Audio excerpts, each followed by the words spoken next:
আজ আপনাদেরকে এমন একটি মেসেজ দিব যেটি শুনলে আপনিও হতভম্ব হয়ে যাবেন। ঘটনাটি ইতিমধ্যে অনেকেই জানেন। সেটি হচ্ছে সম্প্রতি প্রকাশিত হওয়া আল্লাহ মেহেরবান গানের ভিডিও নিয়ে। দুই দেশের যৌথ প্রযোজনায় বস 2 মুভির এই গান খুবই আবেদনময়ী ও খোলামেলা পোশাকে নেচেছেন বাংলাদেশি অভিনেত্রী নুসরাত ফারিয়া। তিনি জন্মগত সূত্রে একজন মুসলিম। এই গানটি দেখার পর ওনার ধর্ম নিয়ে প্রশ্ন জাগে, তিনি আসলে কি মুসলিম? কারণ কোনো মুসলিম কখনোই পারবে না আল্লাহ মেহেরবান শিরোনাম দিয়ে নগ্ন হয়ে নাচতে। গানটির কথাগুলো এরকম: খোদার দরবারে চাইলে সব পাবে, সে যে পাশে আছে তোর, আল্লাহ মেহেরবান, আল্লাহ মেহেরবান। অন্যদিকে এই গানটিতে জিতকে পরানো হয়েছে শালীন পোশাক। এসবের মানে কি? চলুন গানটির কিছু অংশ দেখে আসে, তাহলে আপনারাই বুঝবেন আসলে কি চলছে এসব।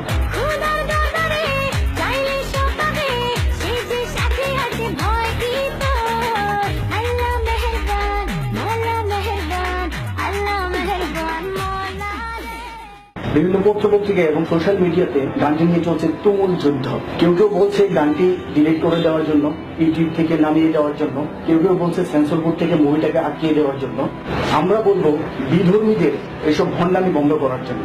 কারণ এই গানটি যে কোরিওগ্রাফি করেছে সে অবশ্যই ইসলাম ধর্মের না, কিন্তু যে নেচেছে এই গানটিতে সে তো ইসলাম ধর্মের। তার ধ্যান জ্ঞান, তার মন মানসিকতা, তার ইসলামী অনুশাসন, ধর্মীয় অনুশাসন কোথায়? টাকার বিনিময়ে সবকিছু খুলতে রাজি হয়ে যায়। এরা আসলে ইসলাম ধর্মের গুণ, কাঠে যেমন গুণ ধরে আস্তে আস্তে কাঠটাকে নষ্ট করে ফেলে, ঠিক এরা হচ্ছে যে ইসলাম ধর্মের গুণ, পোকা। ইসলাম ধর্মটাকে নষ্ট করার জন্য এরাই দায়ী, বিধর্মীরা দায়ী না।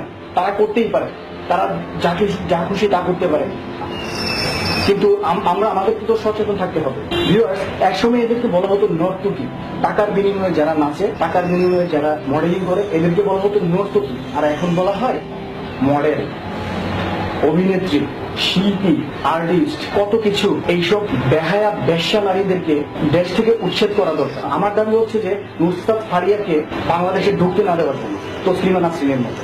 ভিউয়ার্স, আমি ভিডিওটিতে লাইক দিতে বলবো না, কাউকে না কাউকে আওয়াজ তুলতে হবে।